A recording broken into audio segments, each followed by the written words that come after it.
정호성 비서관, 역시 선생님 말씀대로 해서 잘 됐습니다. 고맙습니다. 이 의미 짚어주십시오. 최 선생님이 대통령 했다? 이렇게 얘기했어요. 쓸데없는 말 말고 수석 비서관 회의 열어요. 네. 최 선생님 한마디에 수석 비서관 회의를 소집합니다. 그리고 정호성은 이렇게 보고합니다. 아우, 선생님 말씀대로 해서 정말 잘 됐어요. 고맙습니다. 드레스덴, 뭐 통일 대박, 이건 전부 다 최 선생님을 거친 연설문이다. 그런 게 수두룩하다. 그리고 이영선인가요? 네? 또 비서관 아니에요. 5분 후에 선생님 들어가십니다. 최 선생님이 청와대 출입하면 부속실에서 의전을 맡아 다 준비해놓고 일제히 서서 대기하고 있고 문고리 3인방과 매주 회의를 했으며 정부 고위직 인사도 최 선생님이 결정하셨다. 그리고 여기 뒤에 서 있던 또 그만둔 우리 또 한 조리장께서 갖다 준 또 뭐 스키야키도 드시고 김밥도 싸가지고 가시고 이렇게 열심히 일하셨다는 거 아니에요? 검찰 관계자가 얘기했습니다. 최순실이 권력서일 일이다. 나라까지 운영했다라는 것이 검찰의 특수본의 인식이다 하는 얘기죠. 수사를 해보니까. 그 나랑 눈도 못 마주치던 사람인데 최순실이가 신년대 어떻게 그런 일을. 한상훈 전 청와대 조리장 매주 온 듯해요. 2번 정도 마주쳤어요. 김기춘, 조현선, 유일호 최순실이 진짜 못 봤다니까요. 왜 자꾸 저희들한테 물으세요? 조력자들은 왜 그렇게 깍듯했을까요? 국무총리께서 강조했듯이 현재 재판과 수사 중인 여러 의혹들에 대해서는 법과 원칙에 따라 확실히 밝혀나갈 것입니다. 개인적으로 의혹을 살리를 하지 않았음에도 불구하고 선거에 국가기관이 개입했다는 의혹이 제기되고 있는데 그 의혹들에 대해서는 반드시 국민들께 정확히 밝히고 책임을 물을 것이 있다면 물을 것입니다. 저는 사법부의 판단과 수사 결과가 명확하고 국민들께 의혹을 남기지 않도록 나와야 한다고 생각합니다. 제가 드린 질문은 정호성 전 비서관이 역시 선생님 말씀대로 해서 정말 잘 됐다, 고맙다. 이게 무슨 의미입니까? 들어보시겠습니다.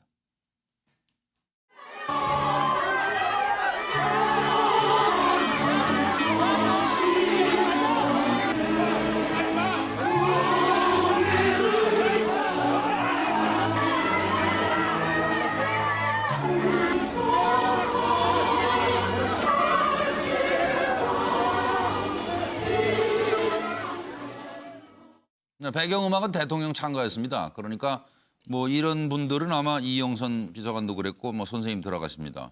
그러니까 아마 대통령을 모시는 마음이 아니었나 그런 생각인데요. 저 차재원 교수님. 예, 저는 뭐 지금 이번에 그 정호성 씨가 그렇게 최순실 씨한테 그렇게 했다는 조로 이야기를 했다는 이야기가 그때 순방 전에 예. 그 국무회의를 열든지 수석비서관 회의를 열어서 그때 당시 국정원 댓글 사건 때문에 상당히 정치적 공격에 빠져 있었던 박근혜 대통령이 나름대로 한국을 떠나기 전에 뭔가 메시지를 남기고 가라. 방금 놀러 가는 줄 알고 아니에요? 그렇죠. 그래서 그 했기 때문에 그 사실 그때 박근혜 대통령이 이야기했던 거 지금 나오고 있습니다만 개인적으로 의혹 살리를 안 했다. 네. 이 부분에 대해서 본인이 분명히 선을 그으면서 네. 나름대로 꼬리 자르기에 성공했거든요. 그렇기 예. 때문에 상당히 그 부분에 대해서는 사실 그때 이 박근혜 대통령 방어하려고 했던 한교안 당시 법무부 장관을 비롯해서 그쪽에서는 상당히 많이 도움이 된 게 사실이죠. 그러게요. 그런 측면에서 본다고 한다면 이 정호성 비서관이 최순실 씨에게 말씀 잘하셨다. 그렇게 하는 뭐 이렇게 하는 건 당연한 이야기인데 아마 이 생각을 하지 않았을까요? 아, 역시 권력설 일이구나. 그래서 아마 자신이 할 수 있는 최고의 아첨을 한 것이 아닌가. 저는 그런 뜻에서 적어봤는데요. 각하 시원하시겠습니다. 아, 그런 마음이었다. 그런 마음 아시죠? 각하 시원하시겠습니다. 예. 민원장님. 뭐 그렇게 봅니다. 그냥 모르고 5년 지나갔으면 어땠어요, 차라리? 그냥 잘 하시잖아요. 정무적 감각도 있고. 이런 저 선생님께서. 이런 지금 자료들 괜히 태블릿 PC 터뜨려가지고 시끄럽게 지금. 그러니까 그냥 5년 임기 잘 맞추시고 가시면 되잖아요, 그냥. 사설 대통령이고. 근데 정말 지금도 이게 수수께끼인데요. 네. 도대체 박근혜 대통령은 무슨 관계이길래 최순실 씨한테 저렇게 우리가 부여한 그 대통령의 그 권력을 다 이양했을까? 그러니까 아침에 자고 깨면 또 갑자기 그 생각 드시죠. 그러니까요. 정말로 이해가 안 돼요. 이해할 수가 이해가 없어. 안 돼요. 도대체 이유가 뭘까? 그러니까. 정말 수수께끼예요. 그러니까 이게 사실인가 싶다니까요. 오히려 어떤 때는. 도대체 무슨 그냥 대통령이 무슨 뭐야? 최순실 씨한테 무슨 약점이 잡혔나? 대통령께서 이야기했잖아. 눈도 못 맞추는 시녀인데. 근데 이렇게 사설 대통령 노릇을 했잖아요. 톡톡히. 그러니까 대통령이 그러니까. 한 말들이 거의 대부분 거짓말이지. 대통령 아니요, 근데 그냥 거짓말로 치부하기에는 너무나 이게 좀 그 얘기 아니세요 지금? 그러니까요. 한편에 이게 좀 이해할 수 너무 없는- 엄청나게 이해가 안 된. 그러니까요. 저도 이해 안 되죠. 얼마 전에 또 그런 얘기도 했잖아요. 네. 내 앞에서는 아주 그렇게 얌전했는데 고분고분하고. 나가서는 국민들 싫은 일만 골라서 하고 다녔다 이렇게 발뺌을 하셨는데 네. 어쨌든 저는 뭐 여기서 이 얘기는 박 대통령보다 역시 한 수 임지다. 뭐 이런 얘기 아니겠습니까? 정호성 비서관이 아이고 수석 비서관이 지금 순방 일정 바빠서 못 옵니다 하니까 잠만 말고 빨리 해. 그랬을 거 아닙니까? 그래서 했는데 결과가 아주 좋았다는 거예요. 그 리액션을 또 보여야죠. 역시 말씀대로. 좋으니까 역시 대통령보다 한 수 이십니다. 역시 저의 죽은 맞습니다. 저는 최순실 사람입니다. 뭐 선생님 사람입니다. 그렇지 않았겠어요? 네. 저기 뭐 양 박사. 앞서 말씀드렸던 것처럼 최근에 뭐 대통령이 그렇게 이야기를 했다고 하잖아요. 눈도 못 맞추는 시녀점으로 생각했다. 탄핵 뭐, 뒤에. 예, 네, 그런 이야기를 했는데 정호성하고 박근혜 대통령하고 통화 내용 중에 최 선생님께 큰품 받았어? 라고 하는 또 대화 내용도 흘러나왔잖아요. 검찰 발로. 맨 처음에 흘러나왔어요. 예. 그게. 그러면 도대체 최순실은 두 사람인가? 최 선생님하고 순실이 예. 이 두, 그렇게 이름이 되네요. 두 사람인 두 거잖아요. 인격체가 왔다 갔다 예. 하는 것처럼 지금 그러니까 생각한다고 대통령이 지금 무슨 이야기를 다 거짓말이라는 거지. 그래서 국민들 안 믿는다는 거지. 아까도 말씀드렸던 봤던 것처럼 2012년, 2013년, 2014년, 2015년, 2016년 그동안에 박근혜 대통령이 정치적 위기 때마다 했던 그 모든 자료 화면과 동영상이 다 방송사에 있고 방송사들이 틀 때마다 저 박근혜 대통령의 발언을 듣는 국민들은 부글부글 끓는 거죠. 또 저때 내가 저렇게 믿었는데 예. 저때 거짓말했고 네, 요때 거짓말했고 그러니까 요것만이 아닐 거다 그 말씀이시죠 지금. 예. 선생님 말씀대로 아니 잘 듣다가 이거 한 건이 아닐 것이다. 그리고 차명진 전 의원은 그림 안 됐으면 그냥. 네, 아니 다음번에. 됐습니다. 예. 이제 제가 이거 이번에 이 정확하게 좀 얘기를 할 필요가 있는데 다들 저도 연구를 많이 해봤는데 이렇습니다. 박근혜 대통령은 싫어하는 분들이 있겠지만 제 얘기에 군주는 군주인데 무능한 군주였어요. 과거에 박정희 대통령은 상당히 유능한 군주였어요. 예. 그러니까 이 두 분 다 대통령이라기보다는 군주에서 전권을 행사했어. 예. 근데 박근혜 대통령은 상당히 일일이 다 본인이 여러 가지 경제, 사회 정책에 대해서 아는 것이 많아가지고 다 관여를 했어요. 그래서 그게 문제가 안 되고 통했어요. 근데 지금 박근혜 대통령 문제가 뭐냐?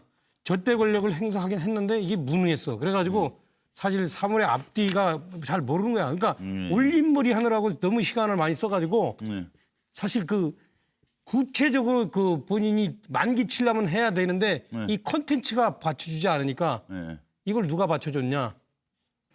기춘대원군이 받쳐줬냐? 기춘대원군은 사실 시키는 데만 익숙했던 분이라서 그것도 한계가 있어요. 그 빈틈을 누가 막 메꿔줬냐? 이 대역 통령. 대역 통령. 대신 역할을 한 네, 이분이 대통령이다 그 말씀이시죠. 메꿔준 거예요. 예, 예. 박근혜 대통령은 이렇게 올림머리 하면서 시간을 보내는 동안에. 예. 그래서 정호성 그 비서관 입장에서는 얼마나 고마웠겠어요. 예. 그렇죠? 예, 진짜 예. 선생님이에요. 아니 그렇죠? 네, 그럴 수 있어요. 우리가 광해 영화에서 네, 그 결정을 못 하시니 안 하시니까 어떻게 보면 결정. 우리가 광해 영화에서 네. 그 도승지가 나중에 헷갈려 버리잖아요. 가짜 광해가 너무 잘해 버리니까. 그렇지. 예. 그 백성의 마음을 헤아리면서 막 진짜 왕처럼 해버리니까 이 도승지가 비서실장이 헷갈려가지고 백성의 마음을 가짜 광해가 더 헤아려 버리면서 막 조치를 취하잖아요. 그건 최순실 씨가 그랬다는 얘기예요. 그러니까 지금 정호성 씨가 생각하기에는 거의 사설 대통령으로 모시고 한 거 아닙니까? 선생님 말씀대로 하니까 잘 됐습니다. 이렇게 한 게. 뭘 잘 돼요? 대학에 저 딸내미는 왜 그렇게 집어넣어요? 뭘 잘? 그래서 만약에 있죠. 네? 만약에 진짜 뭘 잘해, 뭘.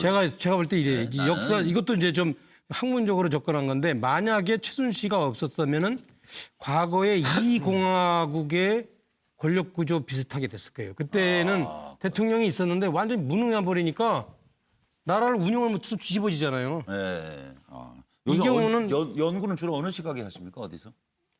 저요. 네, 뭐 연구를 많이 하죠. 항상 이 걸면서 자면서 이게 연구합니다. 왜냐면 저는 그렇잖아요. 내가 같은 집권당 대부분의 사람인데 사람은- 저는 저한테 떡고물도 안 떨어졌으니까. 아니 자 그다음 얘기에 또 아니 이어갔어요. 대부분의 사람은 그런 걸 연구라고 표현하지 않고 그냥 생각이라고 그러니까 표현을 생각이라고 해요. 하는데 근데 이영선 연구라고 하니까 억수로 있어 보이기는 하네. 이영선 비서관이 선생님 들어가십니다. 그리고 청와대 전 조리장은 그분이 오신 다음에 마음의 준비를 또 단단히 했다는 거 아니에요? 이건 어떻게 받아들여야 됩니까? 직접 보실 좀 상황이 있습니다.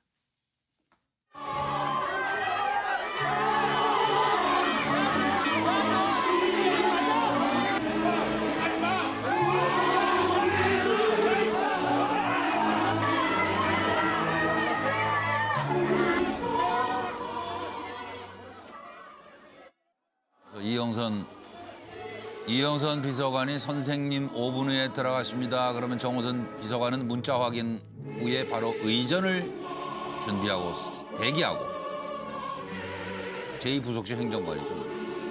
10여 차례 출입했다는데 뭐 저 청와대 저 조리장 말로는 10여 차례가 아니래잖아요. 본인이 나올 때까지 올해 7월까지 최순실이 있었다.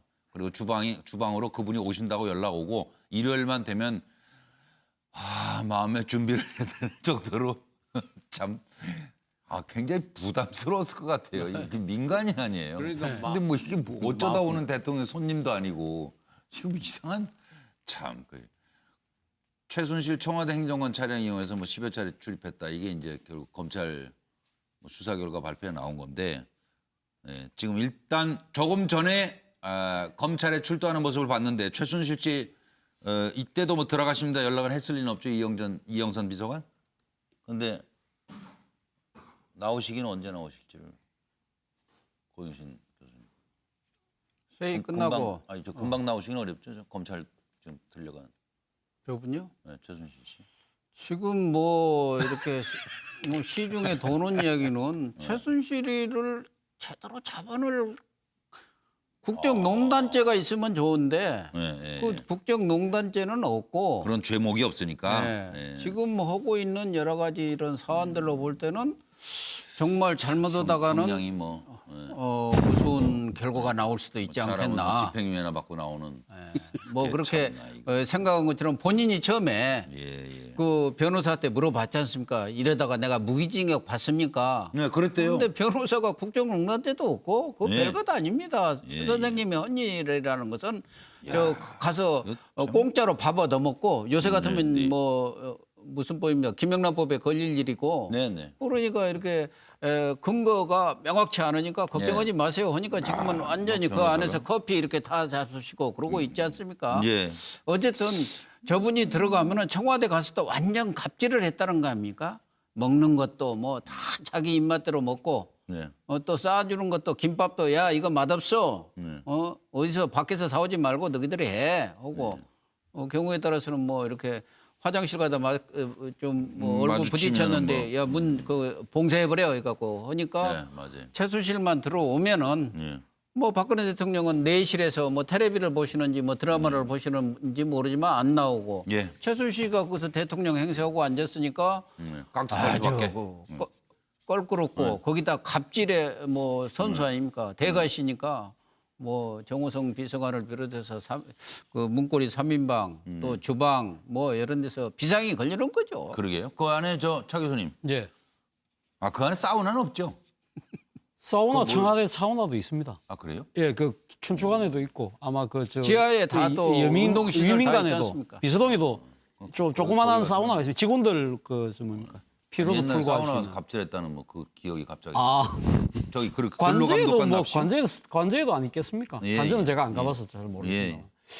왜 저는 이 그 에피소드를 들으면서 떠올렸던 것이 예. 70년대 우울한 기억. 제 초, 중, 고등학교 70년대를 다녔는데요. 그때 예를 들면 학교에 높은 사람 들어온다. 네. 작사 온다. 뭐 네. 높은 분 들어온다. 뭐 화장실 청소해야 되고 막 난리가 나지 않습니까? 네. 그러고 강나게 닦아야 바닥 되고. 강나게 닦아야 되고 뭐. 딱 그런 생각 안 드십니까? 예. 말 그대로 지금 최순실 권력 서열 일인데 예.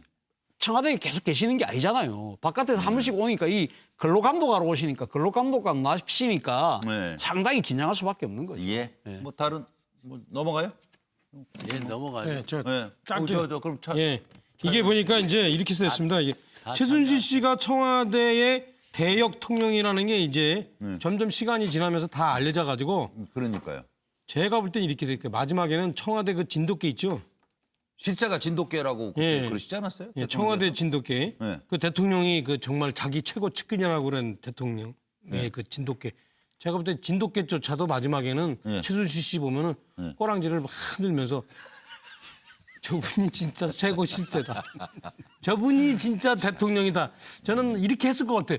아니 보세요, 우리 쭉 지금 증언들 보세요. 이미 저기 막 청와대 조리장, 알았습니다. 예. 미용사 알았습니다. 이런 분들도 다 예. 최순실이 대역 통령인 거 다 알게 됐잖아. 걔도 알았던 사실을 우리는 몰랐던 거예요. 그렇지. 참 이게 정말 원통하죠. 열받죠. 예. 아니요. 지금 원통한 분은 대통령이세요. 생각할수록 억울하고 억울한 모양입니다.